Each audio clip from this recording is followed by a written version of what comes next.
Hello everyone, this is Ed Denzel, host of Unfound. I wonder if you will consider becoming a supporter of this YouTube channel. By pressing the join button below, you can receive, for just 10 cents a day, the video version of the podcast a day early, the Unfound Now episodes a week early, daily video updates from yours truly, and cool emojis to use during the Monday night live show. Please consider it as you watch the following spectacular video. Thanks. Parris Lechelle Hopson was a 26-year-old from Columbus, Ohio. She was an artistic type who was close to her mother and brother. On Christmas Day 2019, Parris was at her grandparents' home in Massillon. Parris told everyone she was going to walk down to the local park and she would be back shortly. She was never seen again. I'm Ed Denzel, and this is Unfound.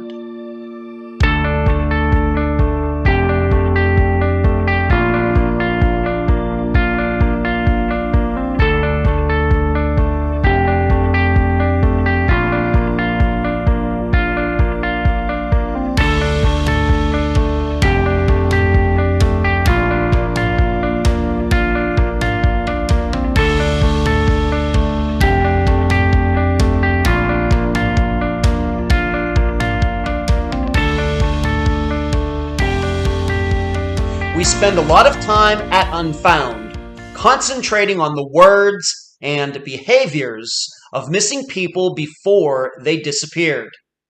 This could be in the time frame just minutes before the person was never seen again, or we might go back months, if not years, depending on the situations and the people involved.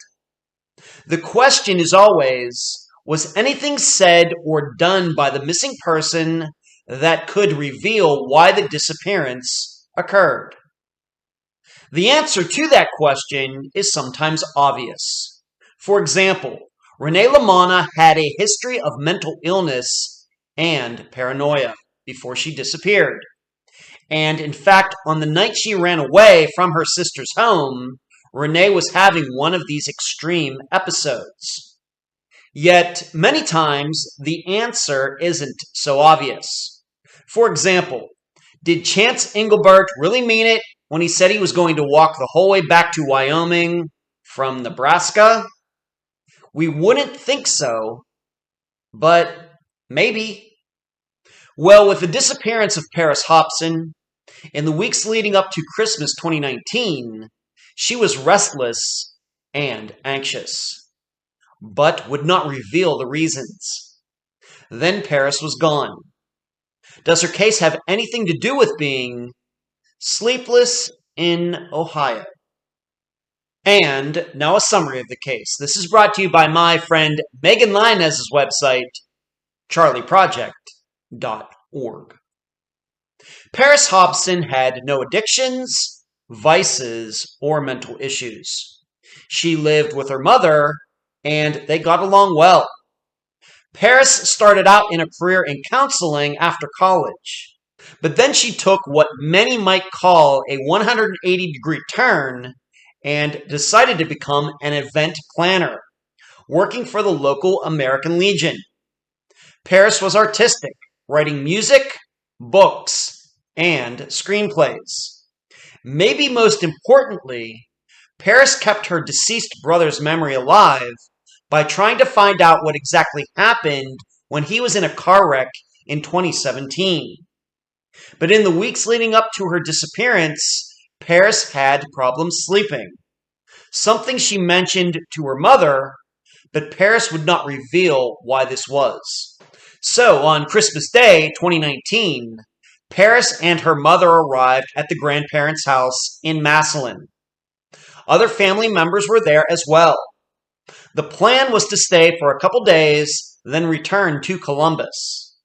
However, only minutes after arriving, Parris left in her car for 10 minutes, then came back, with no explanation given. Then, not even an hour later, while pacing out in front of the house, Parris told her mother she was going to walk down to a local park, but she would be back in no time. Yet this didn't happen. After an hour had passed, the family drove around the neighborhood looking for Parris. She was never seen again.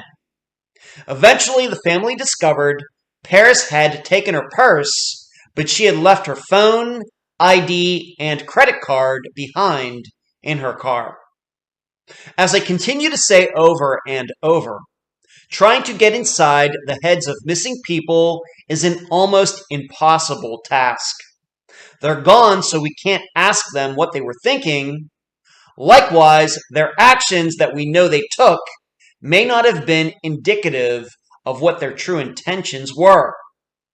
Please keep that in mind as you try to answer these 3 questions during the interview. Number 1, is it a coincidence that a close friend of Parris's, who didn't live in Massillon, might have been there at the same time she was? Number 2, why would a friend, after the disappearance, post on Facebook that Parris had been sleeping with this friend's husband? An allegation that ended up being true. And number 3, was somebody really blackmailing Parris, or was this a sign that she was starting to not see reality as it is? Parris's family believes that foul play is the most likely scenario for her disappearance.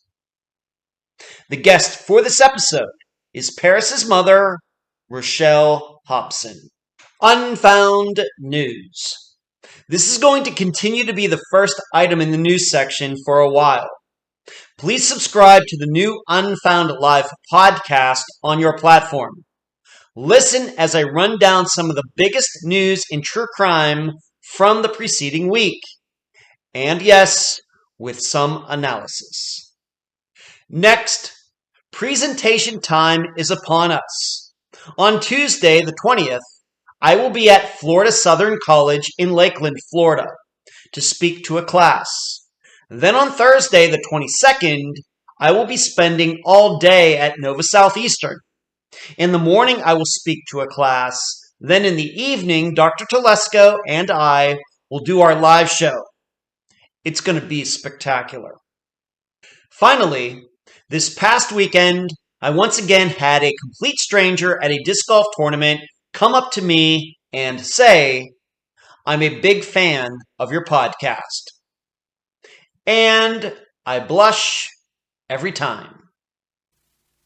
Where you can find Unfound on these following podcast platforms: Spotify, iTunes, Stitcher, Podbean, and many others, especially outside the United States.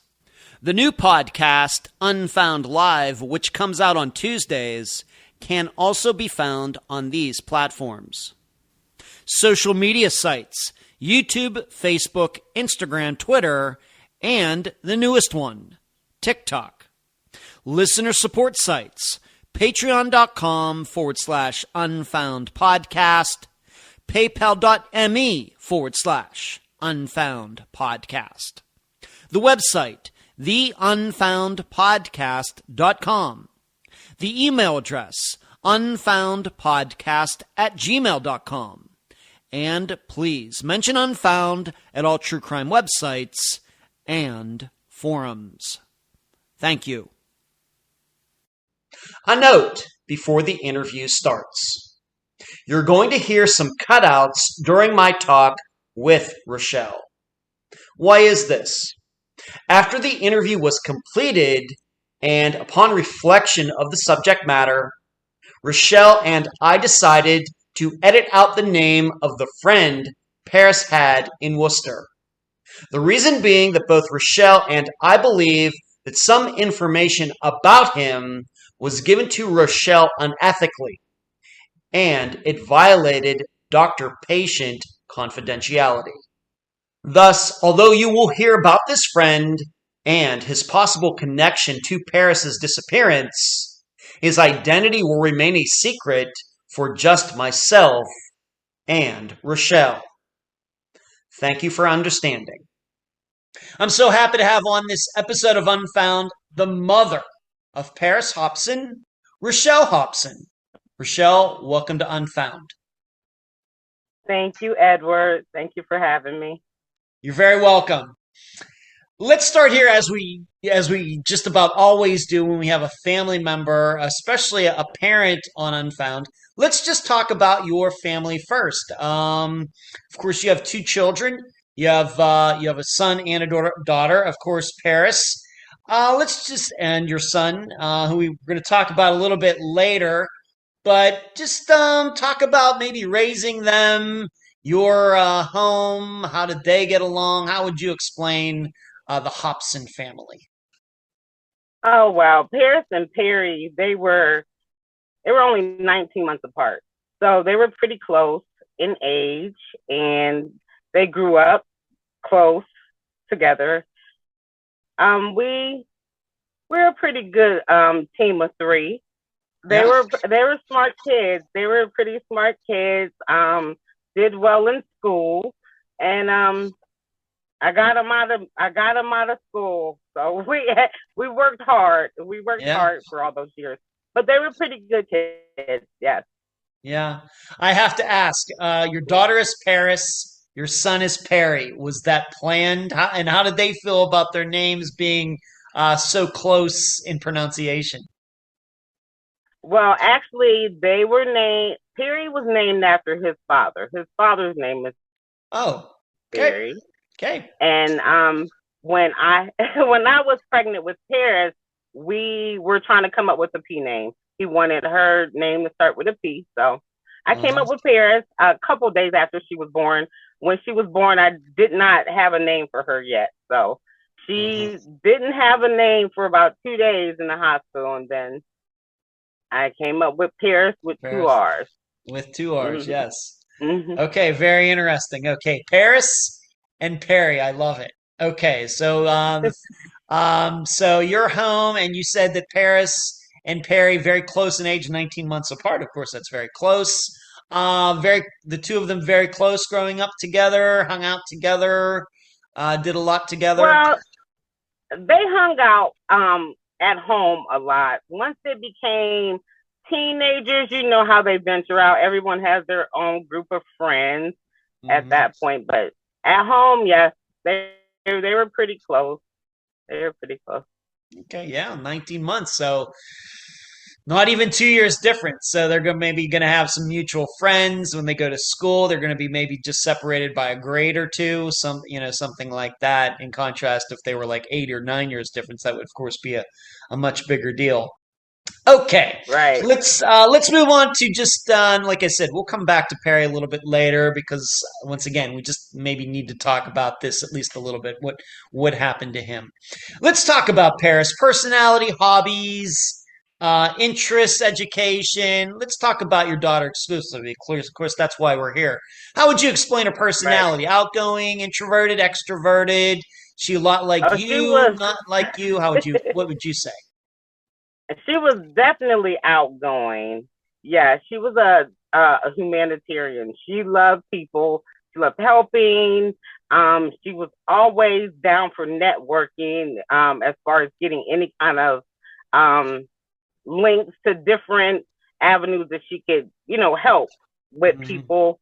She was just outgoing. She was she graduated top 25 in her class for high school. She, like, from day one of preschool, I knew that she got it. Anything that was presented to her, she got it. She was pretty good at math. That was probably one of her strongest subjects, is math. And then she was a very good writer also. I love hearing that. Yeah. Would you say that she was, of course, usually math and being creative, maybe people might see that as like opposite ends of the scale. But was she very creative? You talked about writing. When you say writing, do you mean like fiction writing, like poetry and things, or what do you mean? Well, she would write poetry. Later, once she became older, she started writing a few songs.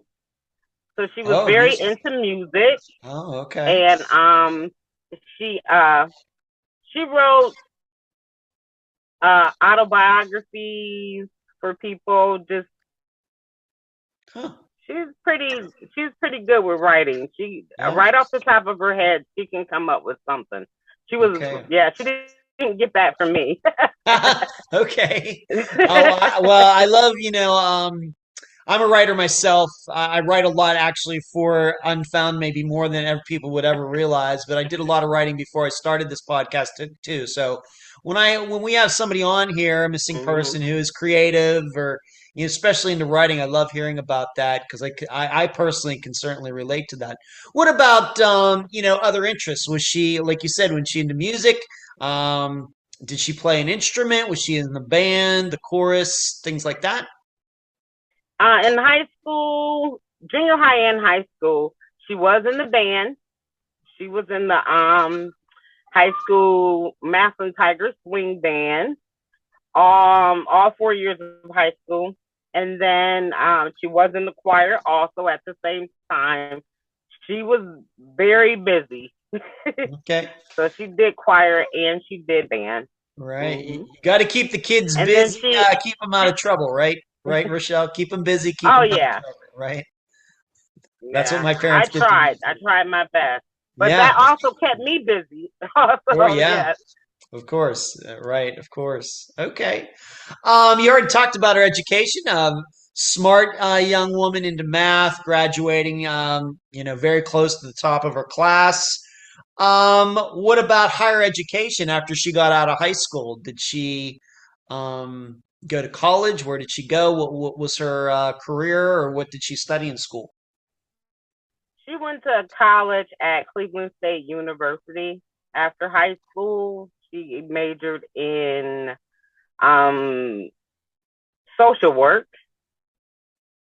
She got a bachelor's in social work. She did a little social work after she graduated, but she didn't quite like it as much as she thought she would. Oh, So she got out for a while and she started doing event planning. okay. Okay. That's She a little, she that is, really enjoyed that. yeah, that's a big extreme going from one to, social work to event planning. That's certainly jumping to something. Maybe that's what she needed. So is that what she Right. was doing when she went missing? Was that her job at the time of her disappearance, or was it something else? That that wasn't her job. At that time she was doing some work with Nationwide. Oh, Not sure, just more I believe like data entry work. She hmm, was previously employed at two other places where she did event planning. okay. So when you say event Hmm. planning, you mean like graduation parties, weddings, things like that. Well, her first job was with American Legion. She Oh, did event planning for them, wow, interesting. and then when she left there, she did event planning for I'm not sure the exact name of the company she worked for, but it was um, Independent Colleges of Ohio. Okay, She did event planning for them also. okay. Now we should understand that you just mentioned she went to Massillon High School. Yeah, she went to Massillon High School. Okay. But at the time of course, at the time of disappearance, we know she disappeared in Massillon, but you and she were living where? In Columbus. In Columbus, yes. Okay. How did it come about that maybe you were in Massillon too? Maybe you both moved together. How did it come to be that you were in Massillon, then ended up down in Columbus? When did that go on, and how did that happen? Well, I moved to Columbus in 2016. At that time, Parris was still in Cleveland. Oh, I moved. I just wanted to change, so I just changed locations. I got employment there. I was living with some friends that were also from Massillon, but had been there for a few years prior to me moving down. Okay. And Parris in 17, after Perry's accident, her brother, because he was transmitted, what, not trans. Transferred? He was transferred, sorry. Yes, to the one Canton. Yeah, transferred. Can you hear me? Yep. Keep going, sure. Yeah, he was transferred there to an skilled hospital after he left Altman Hospital in Canton. Okay. All right, but at some point she felt the desire to move back in with you in Columbus. Yes. Okay. And did she, so then she got I guess another job there? Yes, that's her first job there was at the American Legion as an event planner. Okay. How did you feel about her moving back in, being that you were living in Massillon, she's living in Cleveland, you're two separated? How did you feel about her moving back in with you? Positive? Oh yeah, absolutely. Yeah, I had no problem with that. Now, it's always been team us. That's what we say. It's always team us. Okay. All right. And we will get into Perry's accident, as I've already stated a couple times, here in a little bit. All right. So you're when did she actually move back in? When did she move down to Columbus? You can just, maybe if you can approximate a month and year. Around, I would say that was in maybe August 2017. Okay. And one more thing, maybe, of course, we're going to talk about this one guy in particular here in a bit, but what would you say, relationships? Any steady boyfriends? She playing the field? She just focused on her career? How would you explain Parris and her attitude toward men, women, relationships at that time of her life in her 20s? Well, at that time when she moved to Columbus, she wasn't in any relationships with anyone. She was just kind of just doing whatever, Okay. Yeah. That time it was just, we were still so shocked because of Perry's accident, only being a couple months prior. So we were focusing on him a lot. Yeah. Okay, that's totally understandable. Okay. All right, let's now we got a good firm grasp on a little bit of the timeline. We've gotten to know Parris a little bit with her education, her work, her personality, some of her interests. Let's move on to these things. Just some of these things, because I think that they're all very important to, I think, further understanding what happened, and of course, Parris herself. What is, being that this disappearance of all times occurred on Christmas Day? What is the usual? What does your family usually do for Christmas? Of course, now you're in Columbus. Maybe of course, we're going to learn that your parents are in Massillon, kind of separated. What is usually a tradition for your family when it comes to Christmas? At Christmas, our family, we usually meet at my mom and dad's house. That's our normal. I am the youngest of 4 siblings. I have 3 siblings. It's 4 of us total. So I'm the youngest. We always go home for Christmas. Okay. All right. And so you all show up in Massillon, Ohio, and your other siblings, and if they have children, they're there too. Right. Okay. And you maybe stay for a couple days or whatever your, I guess, work will allow. Exactly. Yeah. Okay. Very good. Next, need to talk about this. Maybe something that might give us a look into maybe understanding this disappearance a little bit better. You've told me, and I know and I have watched this interview that you did for Discovery as well, and I would urge people out there to watch it as well. I think you can watch it if you don't want to pay for it on Amazon Prime or whatever. You can get 7 day trial for free if that's what you want to do. That's what I did. But um, Paris suffering from some sleeplessness in the days and weeks leading up to her disappearance. Did you try to talk to her about it? How did you know that this was going on? What can you say about it? Well, at first she was just kind of not sleeping. She was up at night. I noticed she was just up at night pacing. Sometimes she'll just make her a cup of tea to see if it could relax her. Mm-hmm. It just seemed like she had a lot on her mind. Mm-hmm. Do you think that it had any? She did not talk about it much. I could just tell, and I would always, huh? Please continue. Please. Okay, I could just tell that something was going on. She was in thought about something. So I always would tell her, whatever it is, you have to pray about it. Everything will be okay. I don't know. She just didn't talk much to me about, what was keeping her up at night.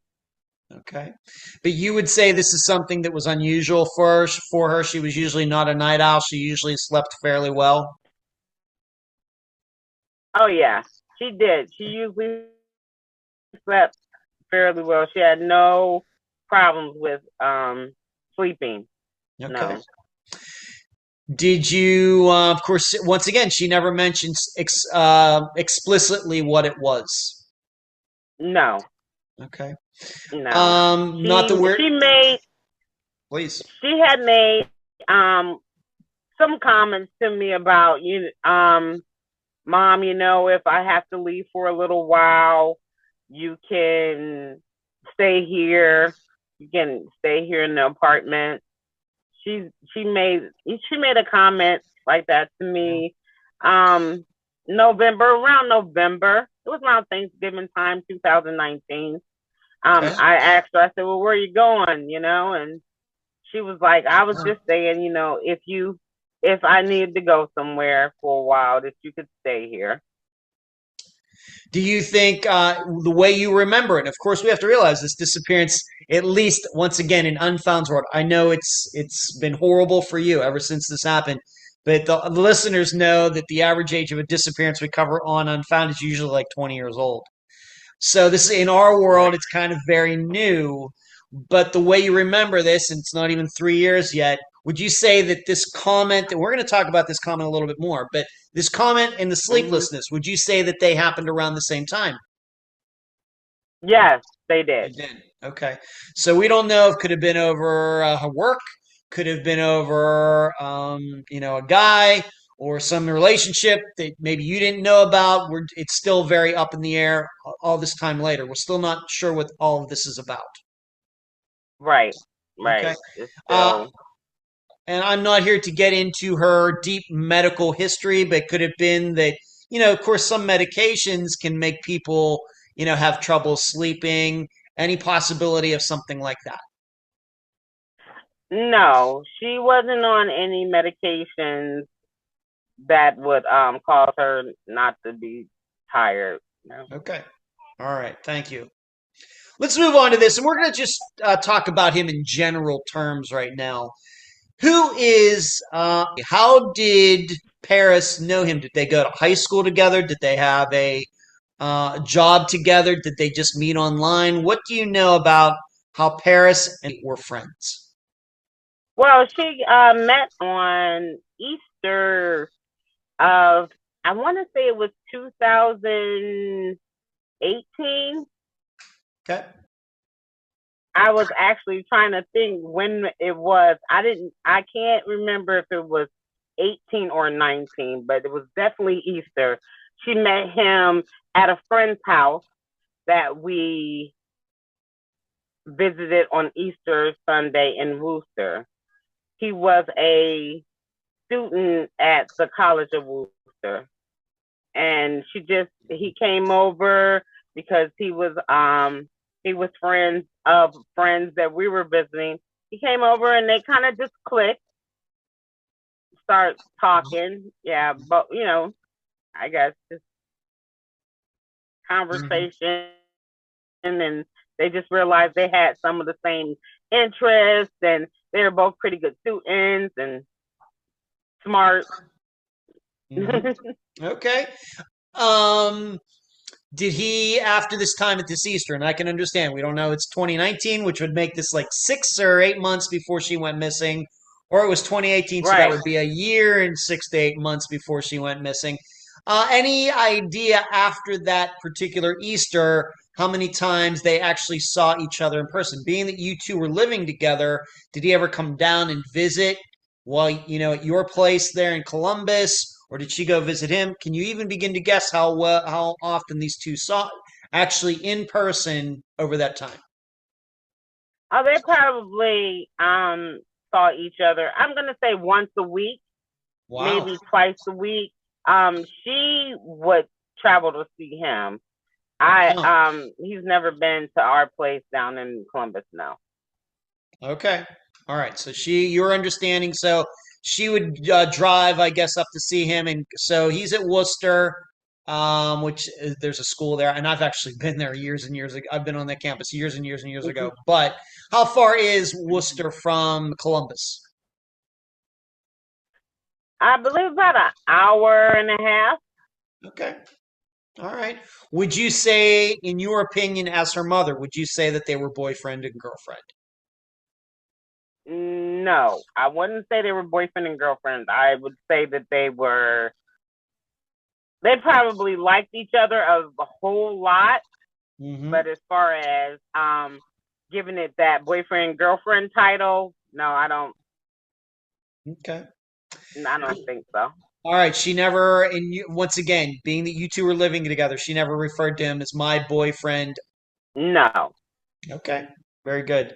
What did you, so I guess then you weren't around very much. What did you think of him? Just, um, you know, how did you think over that time, the impression that you got, how do you think that he treated your daughter, Paris? Well, I was around him a couple of times, and I like. He's a nice kid. Very respectable. He had respect for me every single time I was around him. Smart. He's pretty intellectual. Intellectual. Oh, I can't even say the word. That's all right. He's an intellect. That's fine. You're allowed. I'll help you with that. Yeah. So he's like an intellectual type. Yes. Okay. Yes. He was a good kid. Him and Parris seemed to get along just fine every time I was around them together. Mm-hmm. Just kind of, laughing and just talking. Okay. Very good. All right. We will come back to him a little bit later because, of course, the listeners and viewers already know. Well, there's a reason we brought him up, and we'll get into that later. And once again, we're not saying anything to do with it. Just there's a little bit of a very seemingly a coincidence that goes on with this that we'll talk about later. Let's now move on to this. And once again, I don't know how much we want to get into this, even though this seems to be something that is also unsolved as well. And I know this is also another very painful topic for you, Rochelle. But just very quickly, because this is going to come up later again, let's just talk about your son's car wreck and a bit of the mystery that surrounds it. When did it happen? And maybe most importantly, how did Parris react to it? What can we say about this, and then we can move on. Okay. Well, Perry's accident was June 16th. It occurred in Stark County, Massillon, Ohio. At that time, I was in Columbus, and Parris was in Canton, Ohio, which is about 10 minutes away from Massillon. Okay. I got a call about 7 a.m. that morning that she had a officer come to her house and say that Perry was involved his car was involved in the accident, and he ran from the scene. So when my mom called me with that news, the first thing that I said is, no, he didn't run. Why would Perry run? Who was with him? And my mom, she just said, I don't know. They just called and said that Perry ran from the scene of an accident that his car was involved in. So with me not even believing that Perry would do something like that, I immediately called his father, which he lives in Canton, Ohio, and that's where Parris was living at the time with her father. Okay. So I called, and I didn't get an answer. So then I called my mom back, and I asked my mom, did they, what else did the police say, if they said anything else? And she said, well, they said they had to take someone to the hospital. And I said, well, who did they take to the hospital? And she said, they didn't tell me. So I started calling the local hospitals in Stark County, which at that time we only have two. So I called, and they told me that they did have 3 males coming to the hospital that were involved in a car accident. I asked them if one was Parris Hopson. At that time, they did not know, so I told them to look for a tattoo that he has on his chest, and they saw the tattoo and said, yes, that's him. And I told them his full name, date of birth, and I also let them know that his father and his sister is close in Stark County. I was in Columbus, and I was gonna call them and let them know to head to the hospital. Okay. So, and then I made another call to his dad. Still didn't get an answer. Didn't get an answer from Parris. I actually called their dad's sister, and she finally got in contact with them. And so when they called me back, I let them know that Perry was at the hospital, and they told me they were heading up. At that time, I was getting myself together, getting ready to drive 2 hours to come up to. And so I guess what we're saying here is Perry suffered some very severe injuries in which he needed constant medical care after this. Yes. After he never could speak to me. I could never ask him what happened because he was unable to respond. At that time, he couldn't talk to you. So I guess what we're saying here is here in 2022, and we're doing this interview on September 11th, 2022, is that all these years later, it is believed that he was not driving his own car at the time. There was somebody else in the car with him who actually ran from the scene. That was what a witness told the police. Yes, that they saw someone running from the scene. Okay. And once again, if you could just remind the listeners and viewers, when did this happen? June 16th of 2017. Okay, so over 2 years before Parris went missing. And we're not going to get into who you suspect, but in your opinion, when the police, of course, we have car wrecks, we have insurance companies and all these things.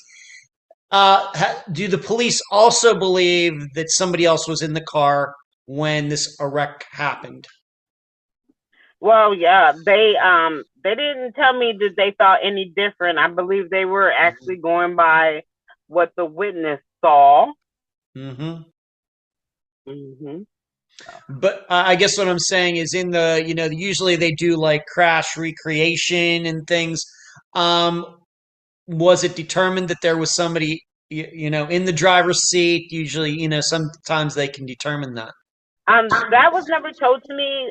There was another car involved in the accident that had 2 other young men that had, 2 young men in it, and they also said that they saw someone run.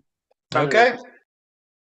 Okay, very good. So we have these witnesses saying somebody got out of the car, left Perry there, and this person, of course, if they're in the car with Perry, this would have to be somebody who knew Perry fairly well. And once again, we're not going to get into who that might have been. That's really not, but that's not why we're here today. But would you say that over the next over 2+ years that Parris was trying to find out who this other person was? Yes. Well, at first we both immediately were trying to find out, but Yeah. once I found out the severity of Perry's condition, I kind of backed off on trying to find out who was driving the car and focused more on his care. Same. Yeah. She said, "Okay, Mom, I'll back off a little bit, but I really want to know who this is." She was drilling every single person that she knew that was close to Perry. She wanted to know, right. What anyone knew. So, yeah, she was pretty focused on it. And that happened in Massillon, Ohio. Yes. All right. Yes. And she disappeared from Massillon, Ohio. Yes. Okay. All right. So this is still a mystery. We have this person out there who people saw run away from this crash in which Perry was severely injured. And in fact, he has passed away. Rochelle, he's passed away. Yes. Yes, he passed away April 13th of 2018. Okay. All right. Thank you. You're welcome. Okay, let's move on to this once again before we get into that this trip and the day of the disappearance, which is December 25th, 2019. Once again, I just have to ask these questions. Being that you were living with your daughter, any addictions, any vices? Had she ever shown any signs of any mental illness or anything like that? Once again, you two were living together. Any of those things?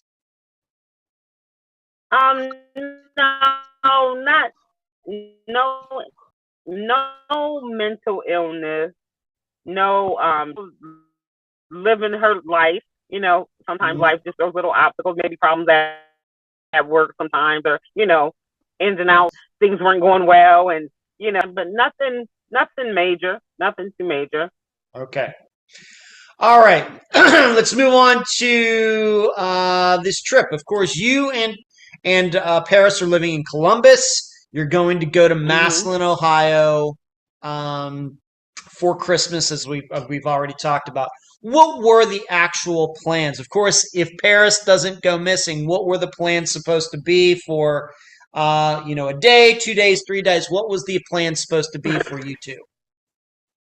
Well, we traveled to Stark County on Christmas Eve. Our plan for that night was to stay at a friend's house in Canton, which we did. And then on Christmas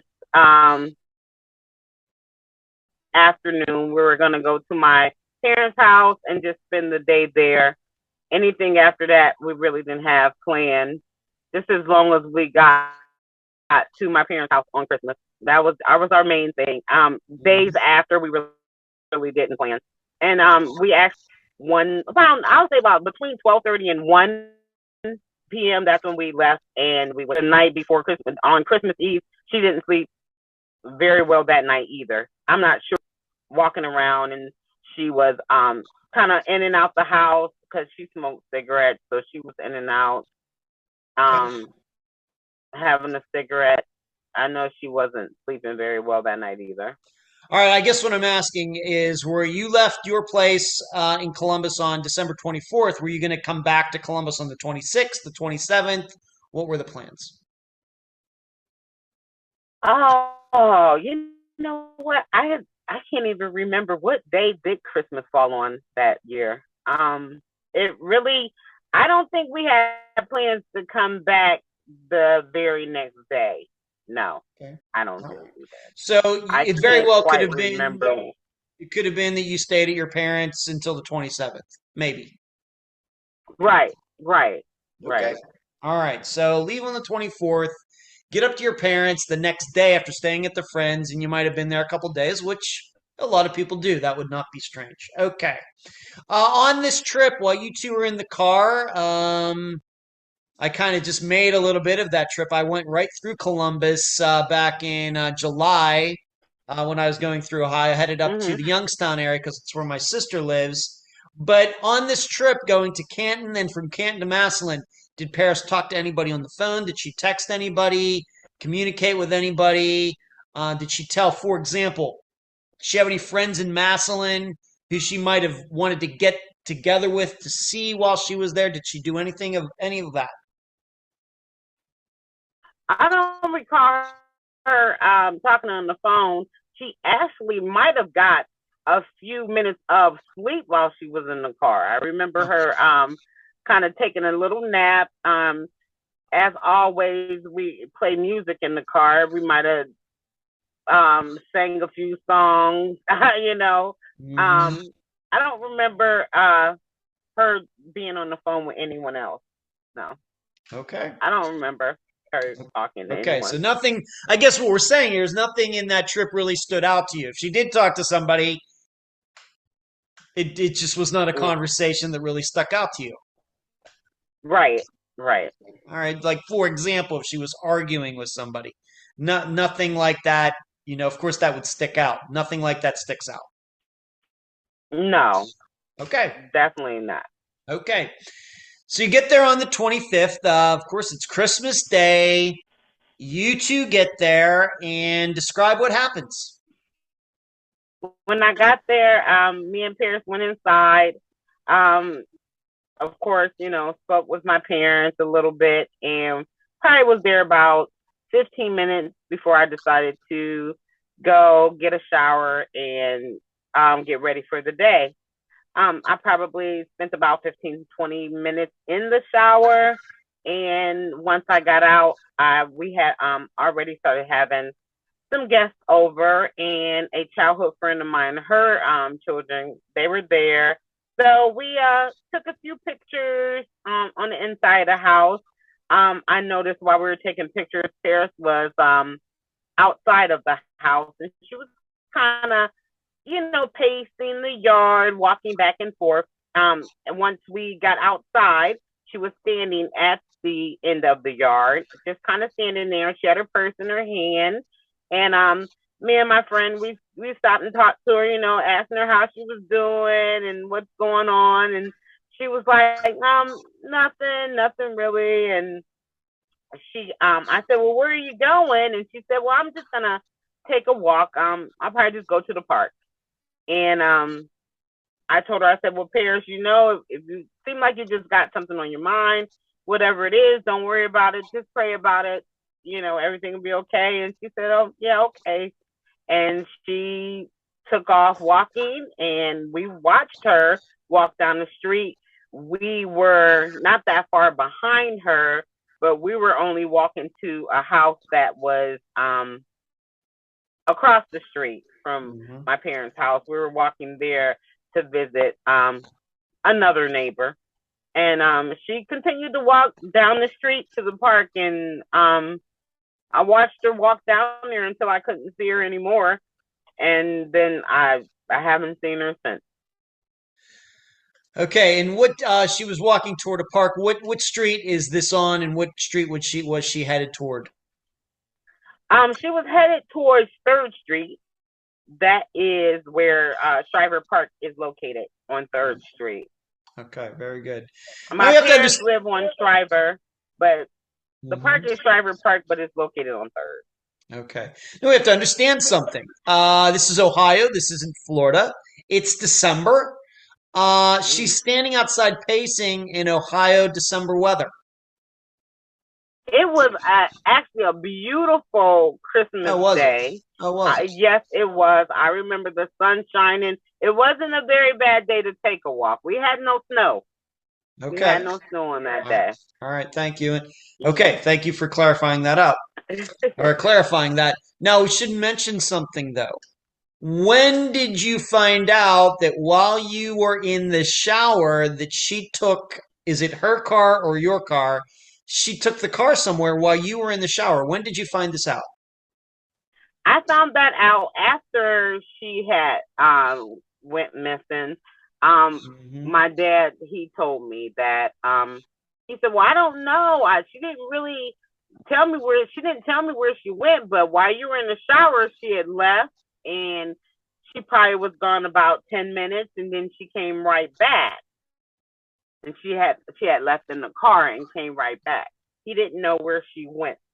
Just didn't say where she was going, nothing. No. Just kind of took off. Kind of like when she walked away, she also took the car without letting anybody know.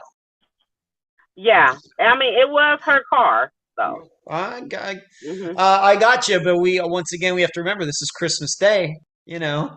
Right. Right. I guess we just once again we have to look at these things and disappearances for people's actions and try to see, try to determine what was the person thinking. So you're in the shower. So what you're saying is you didn't even realize that she left and came back, and you were not even aware of it. Right. Okay. Right. All right. And so then later, she's outside. You go talk to her, and you kind of you're with someone. She's by herself. She's walking out ahead of you. She walks down to this park, and you go to this house. And like you said, this is the last time you saw her. Okay. And did she ever say she was going to the park? Did she ever say she was just going to take a walk around the block? Anything? What were what was your impression about how soon she was going to be coming back? She just said, "I'm just gonna walk down to the park." Okay. Nothing more than that. The park wasn't very far from right the there. house. Yes. Yeah, so I didn't expect her to stay very long. I mean, I don't know I don't know how long she wanted to sit in the park if she was going to sit down there alone, Yeah.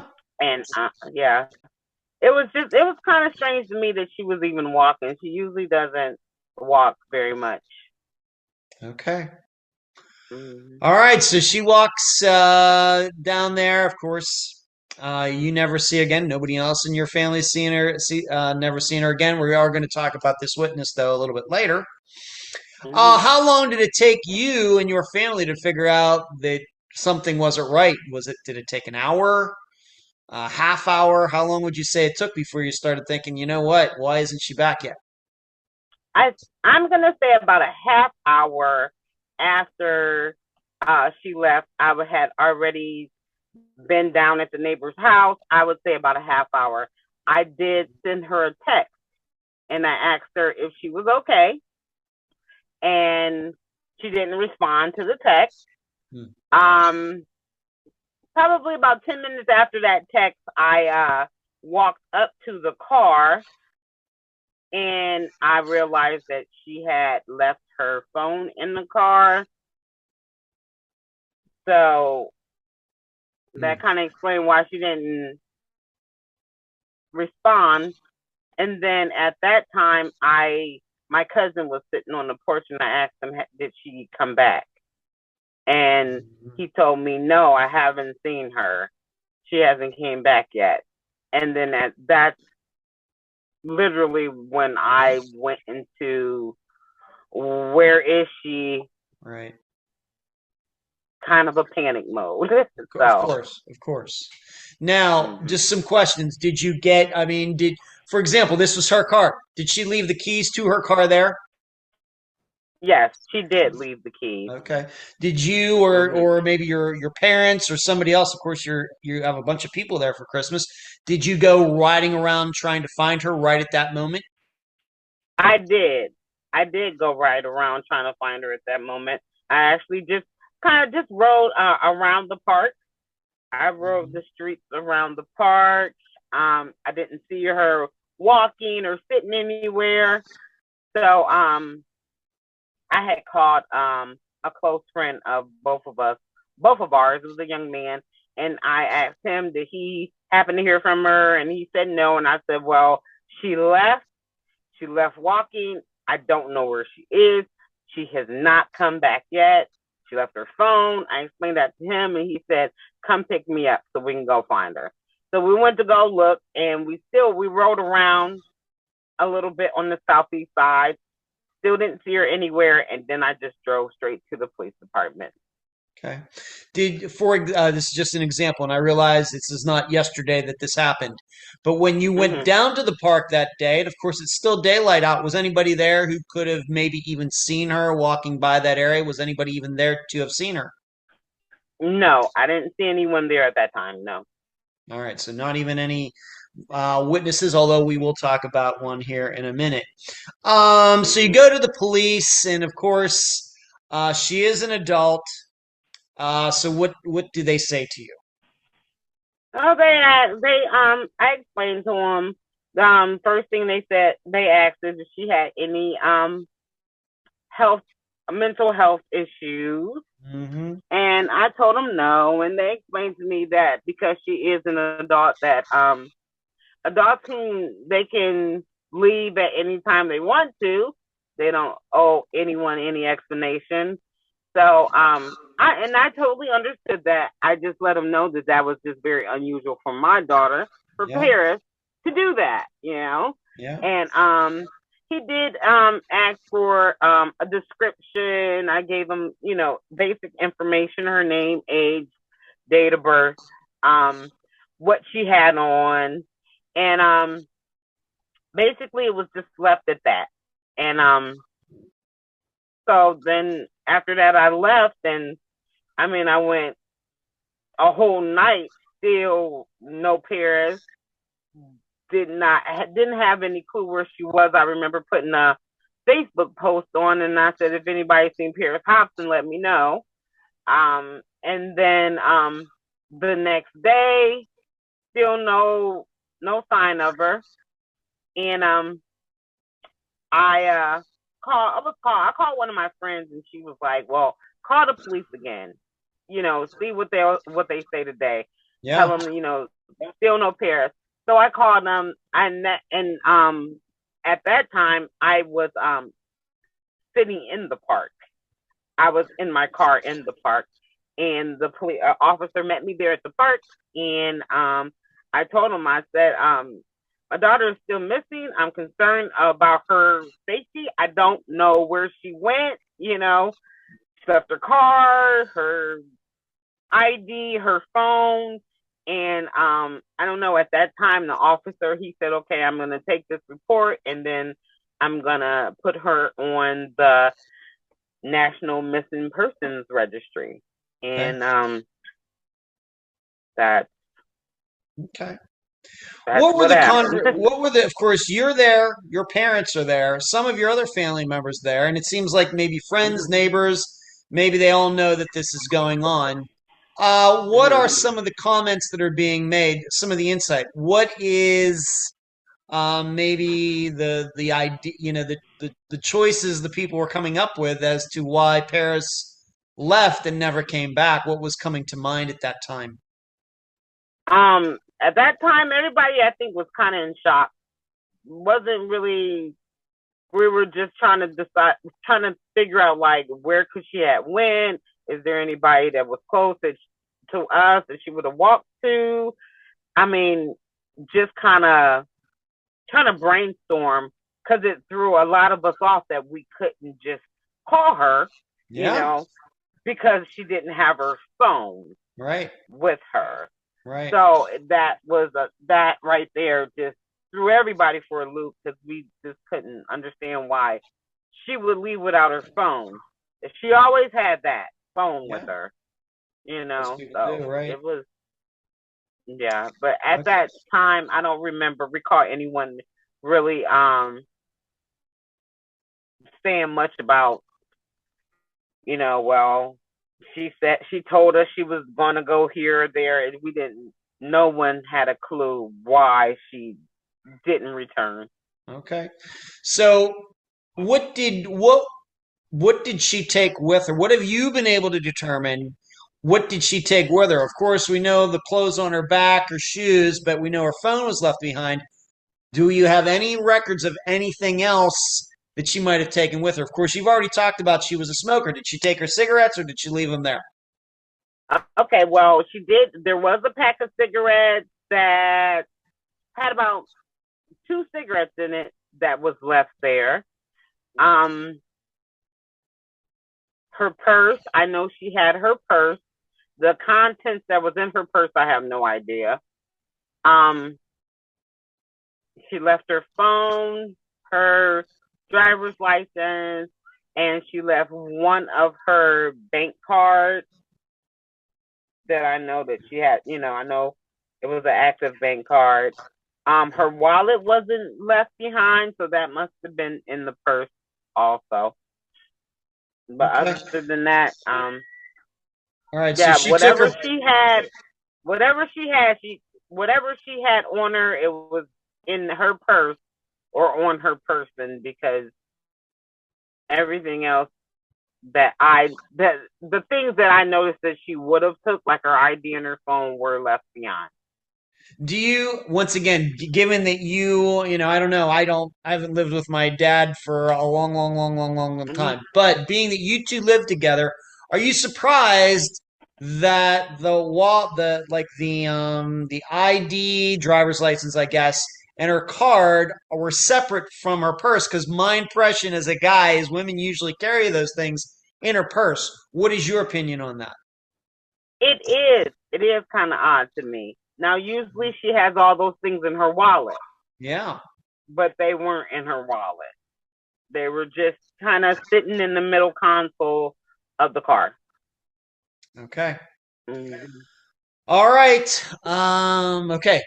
Thank you. That's going to be something we have to think about. Is it a coincidence that those things were separated from each other on the day that she went missing, or was there some other reason? Was it on purpose? Okay. So, of course, we might think abduction. Maybe she went down to the park and somebody came along, but I don't know.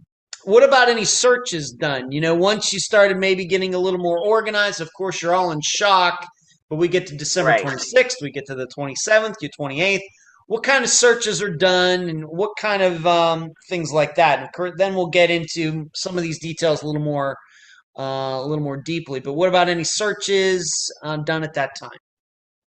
Well, one of the citizens of Massillon, he wanted to do a search, so he contacted one of my nieces and said that he knew some people who had trained search dogs that they wanted to, get together and start at the park and do some searching around just different sides of Massillon. So I agreed to that, and got together with them.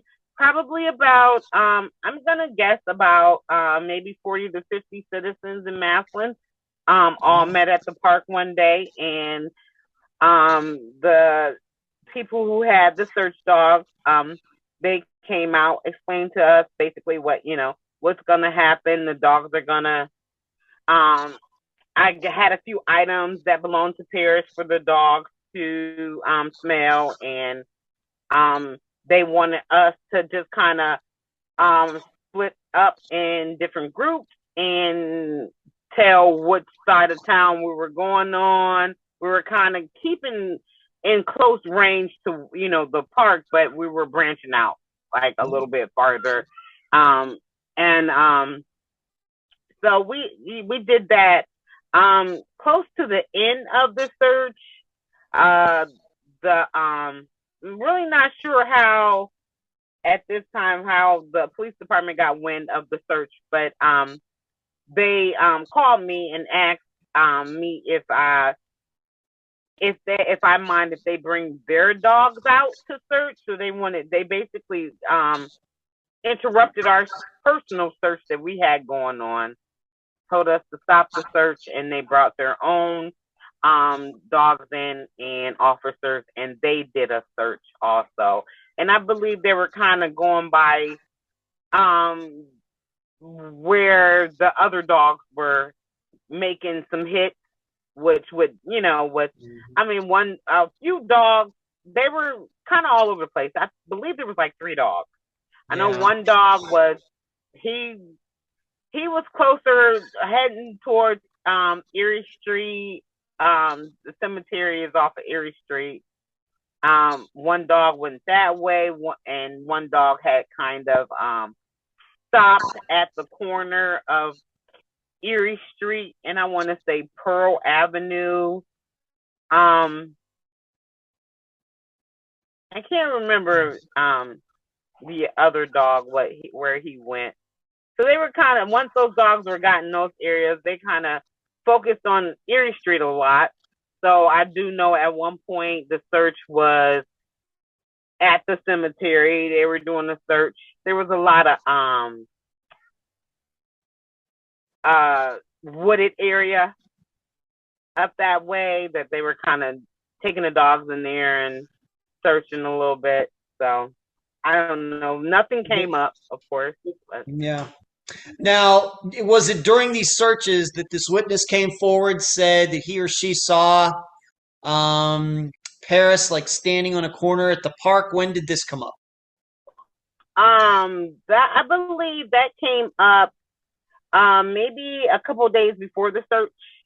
The friend that came over with her kids, her uncle actually was one of the, I believe it was, yeah, her uncle was actually one of the people who saw Parris. He said that he saw her standing on the corner of 3rd and Johnson. She was just kind of standing there and looking up and down the road like she was, he said, like she was waiting for someone. He said she kind of just was like standing there looking up and down the road. He waved to her, she waved back, and that's kind of all that happened. Okay. But he did say he saw her standing there, and she was just looking up and down the street. Okay. All right. Listeners and viewers can judge that for themselves. Okay. So we have these searches. The listeners know how I feel about dogs. I don't find them to be very reliable. We don't know what's in the dogs' heads and everything else. And we only, at least, even though she's walking in this, this suburb area, houses very close to each other, populated area, it seems that we only really have one person who saw her after she went out of eyesight for you and whoever else was with you that day. All right. Right. Let's move on to this. Now, let's talk about this phone. Of course, it was left behind. Did you have a chance to take a look at it? Did she call or text anybody that day? Anything on the phone? Anything strange at all? Of course, these days people can access their emails and social media on their phones. Anything looking through the phone? Anything that popped out as a piece of interest? The only thing that I saw was a text message on the phone. She did send a text message to a pastor that she knew, and she asked if there was going to be any services that day.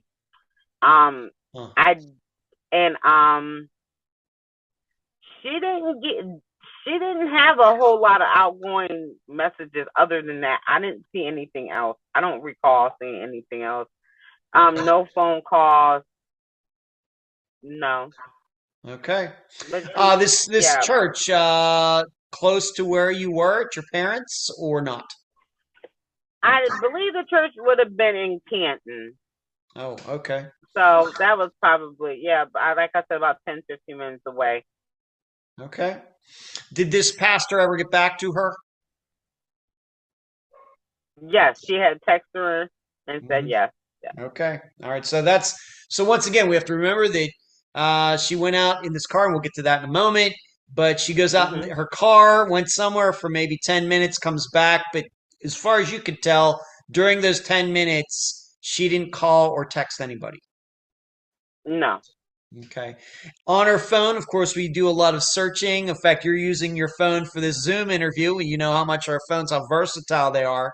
Have you ever found anything, any Google searches that she ever did on her phone or on your computer at home or whatever, having anything to do with disappearing or, no, I'll just say it, suicide or anything like that? Any unusual searches that she did on the days leading up to her disappearance?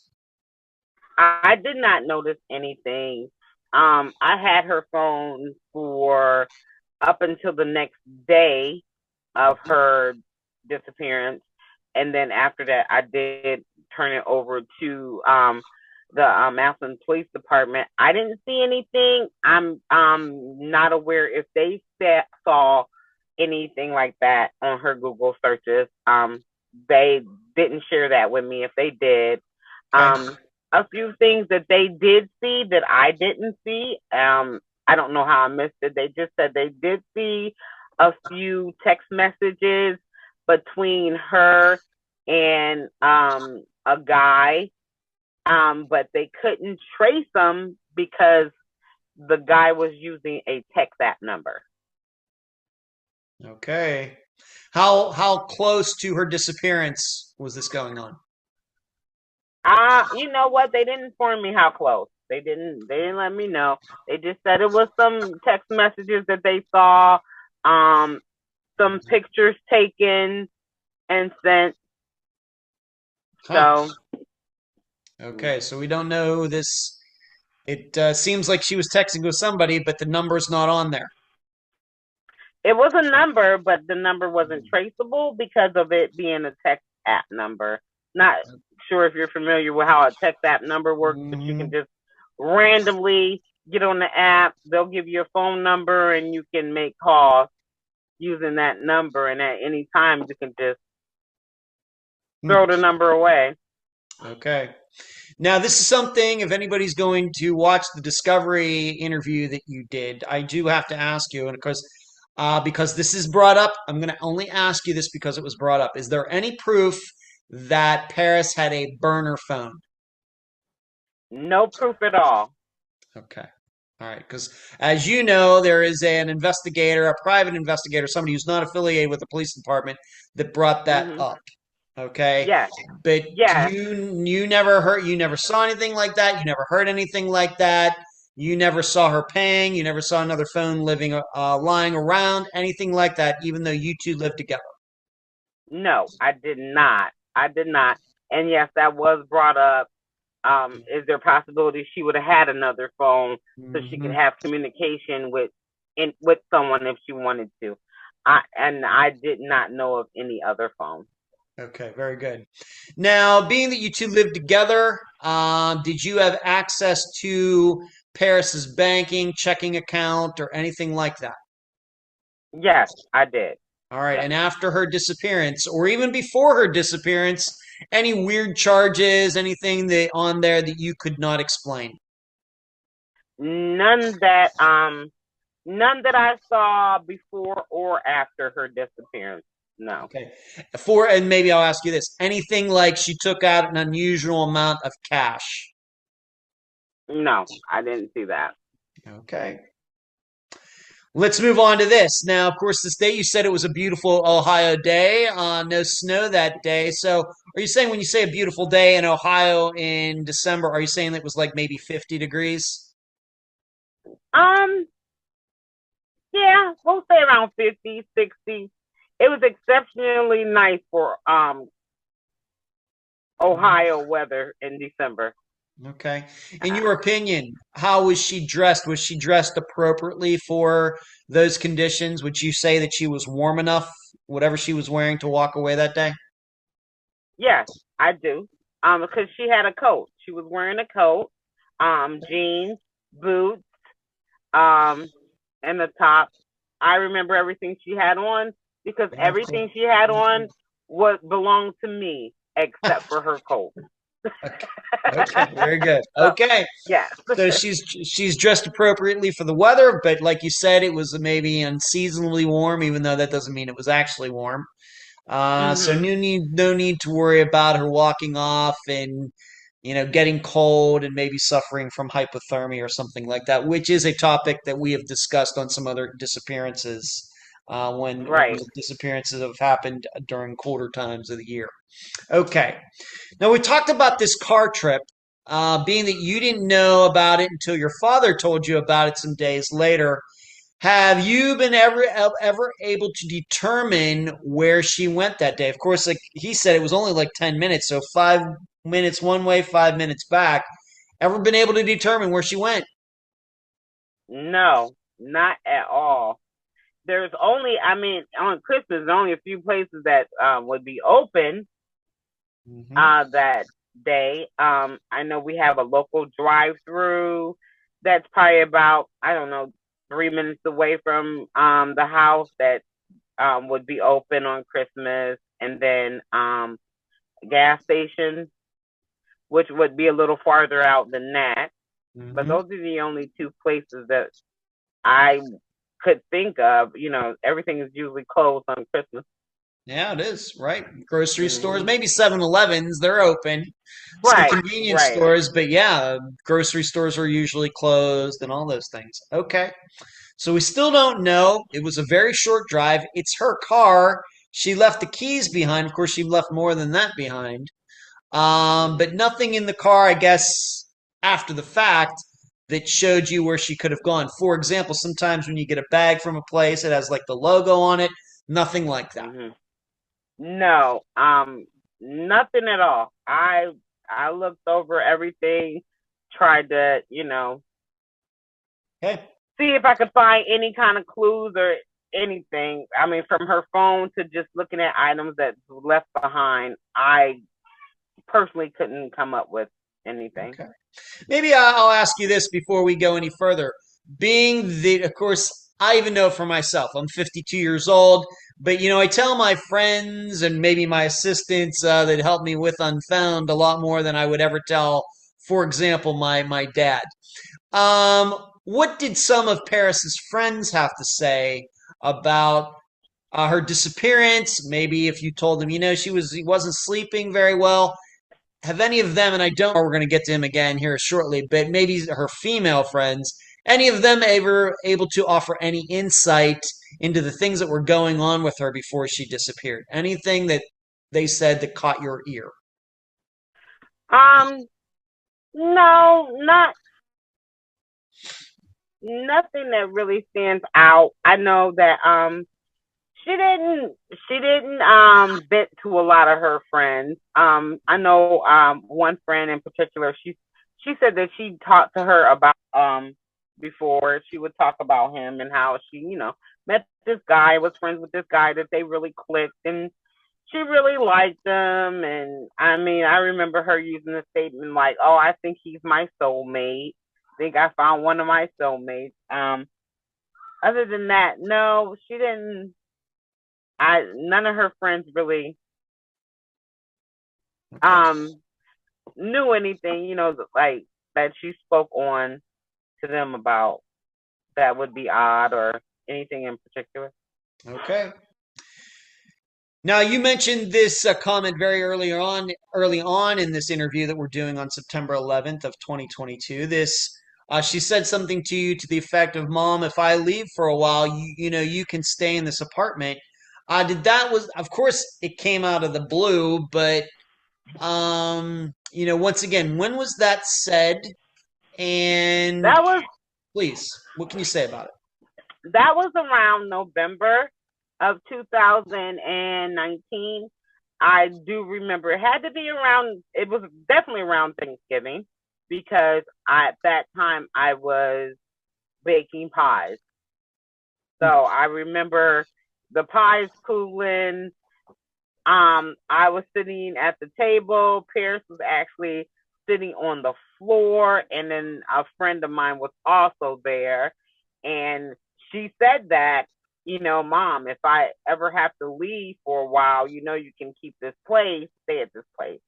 And I said, "Well, where do you think you're going? We haven't talked about you going anywhere." She was like, "Yeah, well, I'm just saying, if I did have to leave for a while, you can stay here." So that's about, we didn't get into too much of after that about that statement. I wish I would have now. Oh, of course. But like you said, it's completely out of the blue. Right. Okay. All right, let's move on to this. And this is listeners and viewers should know that this is a conversation that Rochelle and I had shortly before we started this interview, because this is something that comes up once again in the Discovery episode. And it should be known that this Discovery episode actually is split up into two parts. There's another case before it, and then they talk about Parris in the second half. This lawyer email. How did you find out about it? And it had something to do. Parris actually was asking a lawyer about being blackmailed. How did you find out about this? Let's first talk about that. When did this come up? It was probably about I'm gonna say about 3 or 4 days after Parris went missing. I was speaking with officers at my parents' home at that time. Her aunt sent me a email. She sent me a text, and the text said, "I'm sending you an email that I need you to look at." Once I got the email, I read it, and the email was from Parris to one of her friend attorneys, and it said, "I am a victim of a narcissistic relationship, and he is trying to blackmail me." That's all the email said. Nothing else was said. That email was forwarded to me. And at that time, I forwarded to the Massillon Police Department. I didn't get to see any responses from the email or anything like that. I just saw that email that she sent. So this aunt, this is your sister? No, it's on her father's side. All right, so is this her father's sister? Her father's aunt. Yeah. Oh, her father's aunt. So okay. it would be a great aunt. Yeah. All right, so I got to ask, how was she the one to get her hands on this email? I was not sure. I believe that she's also good friends with the attorney. And when he learned that Parris was missing, that he just sent her that email like, "Hey, she sent me this." And when, once again, when was this email? When was this email exchange? When did this happen? I'm not sure of the date that Parris sent him the email. Okay. That I do not remember. I'm not even sure if I even looked at the date. I just was reading the contents of the email. And at that time, I was still, I don't know, my mind was still in the fog. And okay. I had an officer right there beside me. I told him that I received it. He looked at it, and he gave me an email address to forward it to that the police department would have. Okay. Now, we have to understand that any conversations between a person and a lawyer would be privileged. Mm-hmm. So we might have some issues there, even if the person is missing. And very well, at the time, the Parris could have popped up alive, just after this email was, so there might be some ethical issues there, but we have to think about that. But have you ever spoken to this lawyer? Do you know if this lawyer ever gave Parris any advice regarding this topic? I have not spoken with the lawyer, so I'm not sure if he gave her any advice on that topic. I probably could still try to contact him and see. Yeah, I think think that would be, I'd certainly recommend that to you. Right. Once again, I understand there's going to be privilege issues here, but you got to at least try it. You got to at least ask. You just never know what can happen. So, but of course, she goes missing, but at some point, she felt motivated enough about something that was going on in her life to contact a lawyer about it. Right. Okay, and I know for me, the work that I do, being that we do talk about very sensitive topics and using people's names. A few years ago, I went and spoke to a lawyer about learning more about slander and defamation and all these other things. Now, but once again, my time with him is privileged. So anything I'm allowed, of course, to talk about it. He's not allowed to talk about it. Right. Exactly. But still, so I know about going to talk to a lawyer if you're concerned about something. And so these things happen, but we just don't know where that conversation went, if it went anywhere. Okay. Right. Now, on the, maybe coincidentally in this interview, or maybe not so, we, of course, very early on, we talked about who is this guy that Parris knew. They got to know each other, met each other in Easter, maybe either 2018 or 2019. They had a mutual friend who introduced them. She used to go up and see him when he was at school. Now, the listeners and viewers will have to determine this for themselves, but issues. What is your understanding about the issues that he had even before Parris went missing? He had some behavioral issues or mental issues or something. What is your understanding regarding this, and how did you find this out? Well, my understanding is he had some kind of, I don't know if it was more like a mental issue or if he took a substance that caused him to have a mental issue at that time. But he, his name was definitely mentioned to the police by me after Parris's disappearance. Of course, they spoke with him, and at that time, his alibi was that he was not even in Ohio at that time. He had just maybe a couple days prior to Christmas had been released from a mental institution that is located in Massillon. And once he was released from there, he was taken back to Georgia, where his family resided. All right. So we're going to go through that a little slower again. Thank you.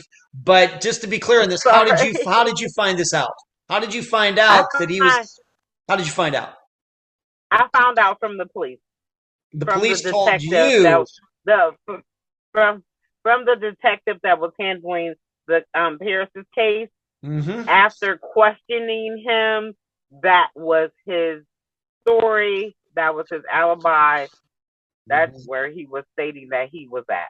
Okay, so the way this went is you mentioned to them about this guy, and then they went to talk to him, and it was he who revealed that he had some issues and he had to go to this behavior institute, etc. That is your understanding? Yes. Okay.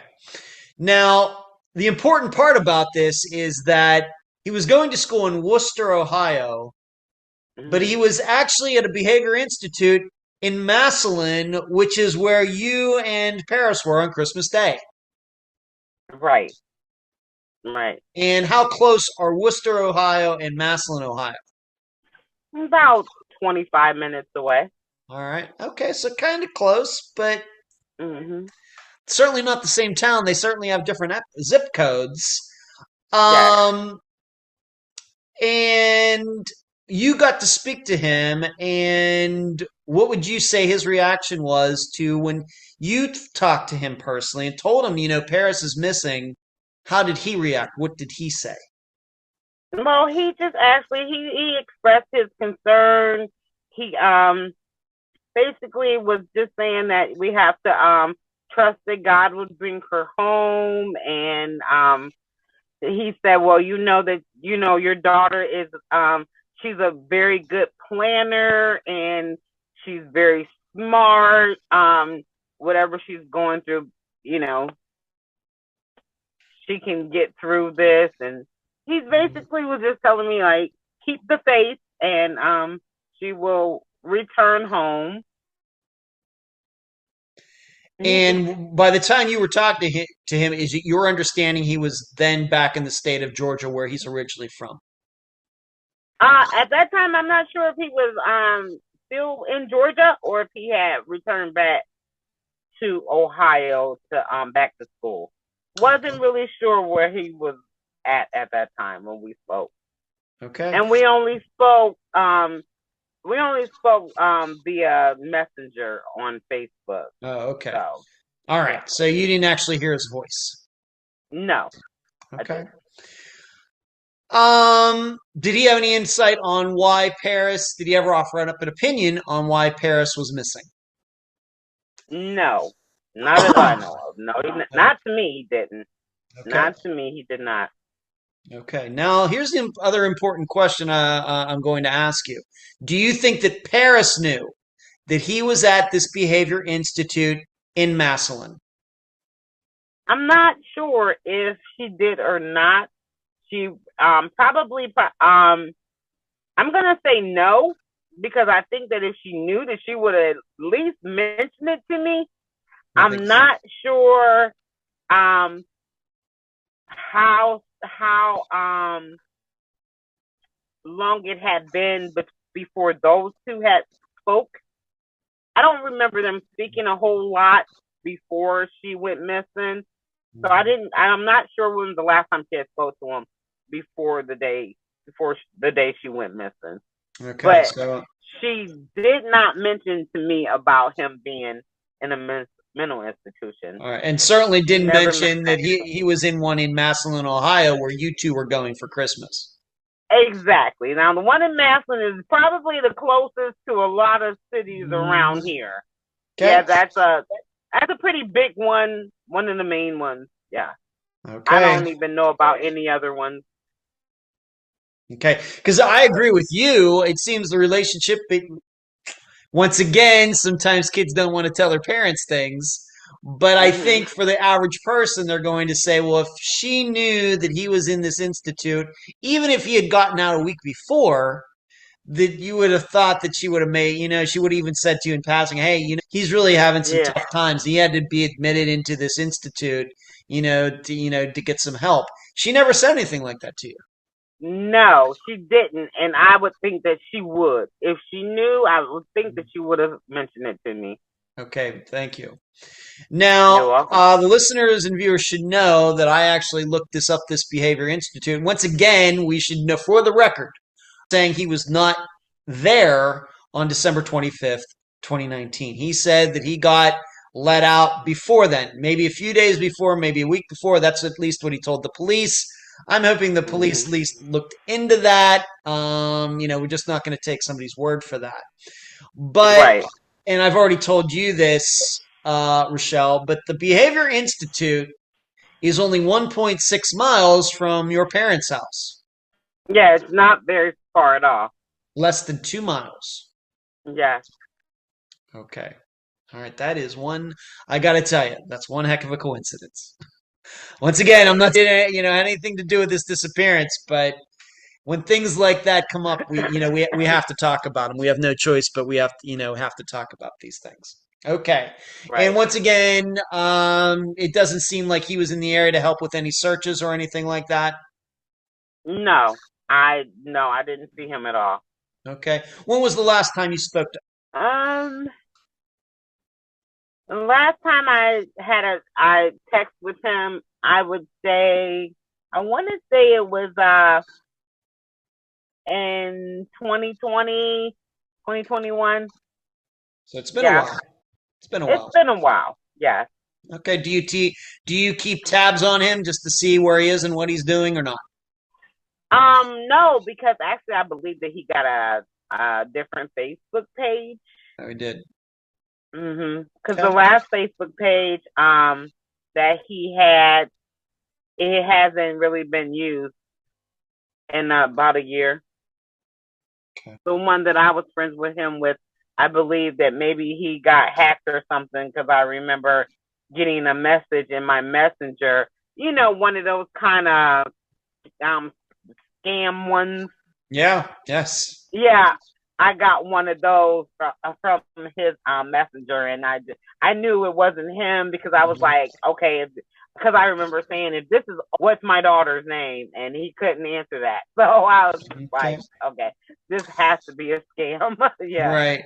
Now, being that you were friends with the media, Facebook, wherever, did he ever post anything about Parris's disappearance? Like, hey, be on the lookout for, or a flyer? Did he ever post anything like that you saw?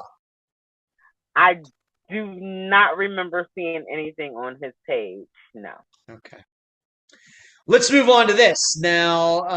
Of course, you might use the bizarre word with regarding how he was at this institute in Massillon. You two end up going to Massillon, but this is something else that was kind of bizarre. Is that somebody who's a friend of yours or friend of the family's made a post about Parris might have gone, it might be karma for something that Parris allegedly did. And once again, being that this was on a public forum, we have to talk about it. What did this person say? Oh, it said something about she had slept with one of my friend's husbands. One of your friends. Mm-hmm. And we're not going to get into names on this, but how long have you known this person? Have you ever known this person to make outrageous comments on social media? What kind of character does this person have? How shocked were you by this? What can you say about all of that? Well, I don't remember her.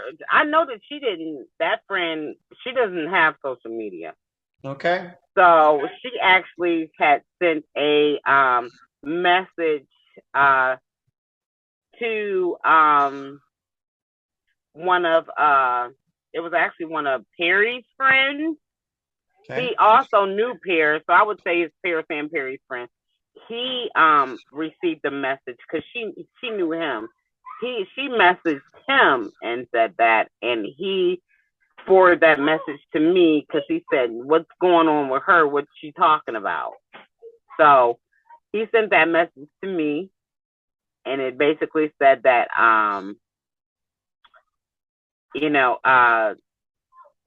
if you guys do find Parris, tell her I'm gonna rearrange her face for messing with my husband.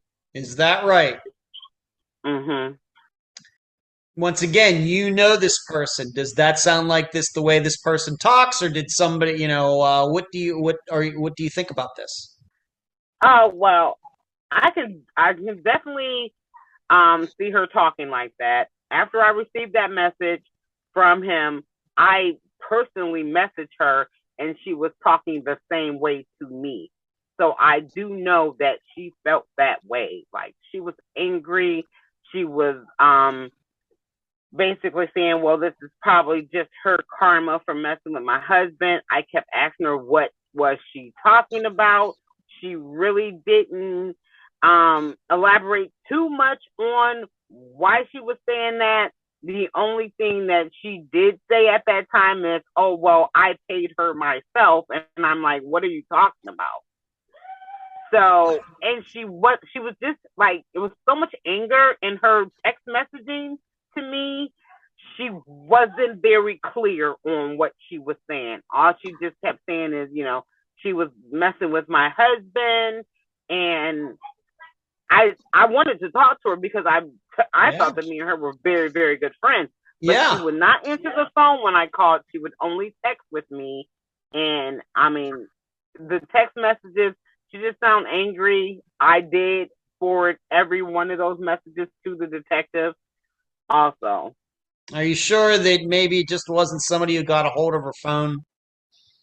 No, I don't think so, because I remember reaching out to her husband, and her husband told me, she's really mad right now, so I am not going to talk to you. Did you ask him if he ever slept with Parris? I did, and he said yes. He did? Mm-hmm. They did have a sexual relationship? Yes. Wow. As far as I know, at least once, yes. Was that surprising to you? Very. Okay. Where do they live? They live about south from Massillon in a city called Strasbourg. How far away from Massillon? I'm gonna say that's probably about maybe 25 minutes, maybe. Okay. Did you, being that you didn't spoke to her, but you spoke to him, did you ever ask him, hey, Parris is missing, why, what do you think about that? Did you ever offer up an opinion as to why Parris went missing? They were both of them were questioned by the police. They both they both had alibis of where they were that day at the time that Parris went missing. I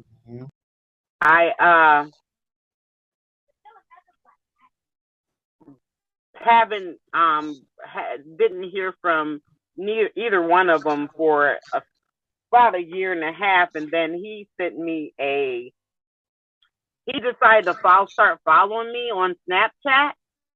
Okay. So I did ask him if he knew anything about Parris, her disappearance, and he just said, I really don't know anything, and I'm sorry that this has happened. Like I said, him and his wife were both questioned. Okay.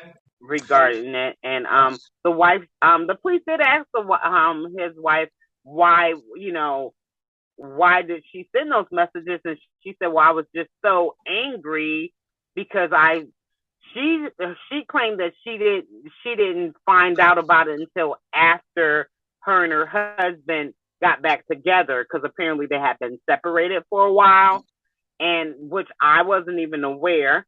And she said that she had just found out and she was just angry and she was just speaking out of anger.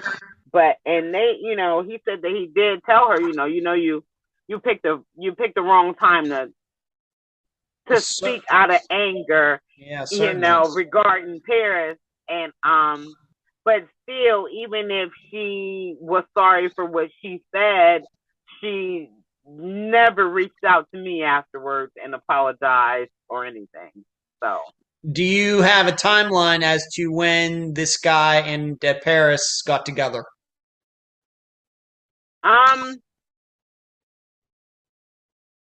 Was it in 2019? I'm gonna say yes. I'm gonna say yes in 2019. Okay. I'm gonna maybe there was probably about 4 months where I didn't hear from my friend or her husband. It was about 4 months. I'm maybe guessing in between those times when I didn't even hear from either one of them. And what's funny is Parris never mentioned either one of them during that time either. So. Okay. All right. So obviously she didn't want you to know that she was sleeping with this woman's husband. Obviously. Okay. Because it came as a shock. I'm sure it did. So do you, retrospectively, how do you think that she and this guy were communicating to even make this happen? Any idea? I don't know. Maybe he was the guy with the text app number. I don't know. Something that certainly comes to mind, Rochelle. Certainly does come to mind. Okay, but allegedly they have alibis, but it's, once again, we have who might have been just right down the street at the same time. But then we find out that Parris was sleeping with this guy. I'm not here to make value judgments or anything, but it was something that wasn't known by you. And I'm not saying Parris has to tell you everything, but this is just something else to think about regarding all of this. Now, I will, just ask you this, and this is something I've already asked you that comes to mind. Once again, my experience, you're talking about her being sleepless, and I look at her age, and then I hear that, she had this relationship with a married guy and everything. And I'm going to ask you, is it possible that Parris was pregnant? Well, anything is possible, but once again, I had no idea of that. I would think that if Parris was pregnant, that I would be one of the first people to know about it. Right. Actually. You're right. I never suspected that at all. Okay. All right, because that's the first thing that I think about when I start hearing a woman who, everything's going fine, and all of a sudden she has problems sleeping. She's nervous about something, and she has this guy that she's seeing once in a while. This married guy. I mean, what kind of married guy is going to actually lie about that? He actually admitted, having this relationship, with Parris. We have to start thinking about, could something have happened? And this could have Right. led to her disappearance. It's something we have to entertain. Okay. I should ask you this, being that you lived with her for a time and we know that the police took her phone and everything else, but once you started going through things after she went missing and went back eventually back to Columbus, and of course all of her possessions are back there, anything that you came across, anything that, of course, we've already found out some, things you didn't know about, but you didn't find, so other people knew that and told you. Anything you found out about Parris that was a surprise to you in looking through anything? No, because I definitely was looking and trying to see if I could find anything, any kind of clues. I didn't see anything. I was even trying to see if I saw like pieces of like if there were pieces of her clothing that I knew that she had that were missing, because maybe Right? she, like maybe she packed a bag, or you know what I mean, because that would have gave me a little bit of clarity if she meant to leave or if something else happened. I didn't find anything. I just actually I even went through her laptop that she had left behind. Didn't see anything unusual on her laptop. No messages, no emails or anything like that. Okay. Nothing that she looked up or researched other than just some basic, like her resume was on there, maybe a few things that she was writing, like songs. I know that she was in the middle of writing a script for a movie. Some of that information was down there, but nothing unusual at all. Okay. Rochelle, how? Of course, we know that your son died in 2018 from this car wreck, from injuries sustained in this car wreck. It seems that there's still a mystery regarding that, and so then, of course, your daughter goes missing in late 2019. I can't imagine this. I think I've covered a woman, Joyce Rivatuza, who lost two daughters to disappearances going back to the late Mm-hmm. 1970s. That's still unsolved. But how Mm-hmm. tough has this all been for you? Oh well, it's my daily nightmare. It's it's been tough, but I'm getting through it. I've Okay. been faithful that one day I'll see Parris again and that she'll come home. Until I know different, I'm just gonna keep my faith that she's alive and she'll be home. Um, Mm. I just been focusing on trying to, take care of myself also. Right. And yeah, I been working part time, just staying busy. Yeah. Oh, it's been rough, but I guess it could be worse. I don't know. Oof. Well, of course we know that of course we know that your son died once again under very mysterious circumstances, and there could be Mhm. a person out there, or maybe even more than one person, who knows what happened and has maybe gotten away with something. Of course, if that person was Right. driving, Right. then it would be vehicular homicide. Certainly, if they were in the wrong regarding this wreck. Exactly. But with, of course, we always hope that Parris is alive out there somewhere. Always hold out hope. Mhm. And it just how does a woman walk away on a beautiful Ohio afternoon on Christmas, and nobody really saw her work and walking it. We only have this one witness, so I guess we could believe that Right. she did get picked up by somebody. Of course, we hold out hope that she is alive, and we'll come back, of course, soon. Do you have a Facebook page, website, anything like that set up for Parris's disappearance? If you do, why don't you tell the listeners and viewers about it right now? Yes, there is a Facebook page set up. A friend of mine has it set up. It's called Finding Parris, and it's on Facebook.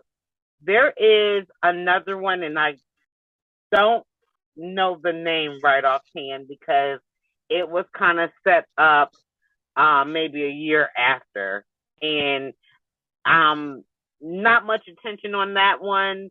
The Finding Parris page is probably the most popular one, the main one to follow. Yeah. Okay. And are you an administrator on that? I am, but I don't do much. Actually, my niece's mother is the administrator. Okay. Yeah. All right. So somebody who you're close to runs it. Yes. Okay, because maybe a lot of listeners don't realize they come across a lot of these missing persons pages on Facebook, and they're not really run by anybody connected to the family. Or, oh, it's just some stranger just starts some page regarding some disappearance. Right. And I'm always, that's always a little weird to me. So that's why I always have to ask to make sure that, that page, whatever, or group or whatever it is under control of the family. So we know good information is getting out there, and it's just not just anybody who just wants to have a page and kind of control something. Okay. Exactly. Okay. Rochelle, any final words before we complete this interview? No, I don't really have any final words. I thank you for inviting me to talk with you. You're very welcome. Yeah, that's what I do. I talk to people like people like yourself. That's the only thing I do. I cover disappearances, unsolved disappearances. So that's what I do. But God bless you. God bless you. Thank you. I'll take all the blessings I can get. Thank you, Rochelle. Trust me, I need them. You're welcome. You're very kind. Thank you. And I appreciate you being on this episode of Unfound. Thank you. Thank you. You're welcome. And that was my September 11th, 2022 interview with Lechelle Hopson, mother of Parris Hopson. I thank her for appearing on both audio and video for this episode. And I once again thank all of you for understanding the occasional deleting of Parris's friend's name from the interview. I love information, but I don't love it enough to violate anyone's rights. I've made a map analysis video for Parris's disappearance. You can now find it on the Unfound podcast channel on YouTube. Now to my summation. I start by saying there is nothing I've heard that leads me to believe someone caused Parris's disappearance due to her knowing or investigating something about her brother's car wreck. If she were going to meet someone who allegedly knew something about it, she would have taken her phone. Parris would have driven to the spot, even if it were right down the street. She would have taken a lot more precautions than anything she did that day she disappeared. This brings me to a set of facts Rochelle discussed that we have to believe must be connected. Those would be the email to the lawyer, Parris's anxiety and sleeplessness, and the texts from someone whose identity is still secret, but someone who Parris obviously knew. These days, when I hear about blackmail and extortion of the average person, I think about revenge porn. This happens a lot on apps like Snapchat and TikTok.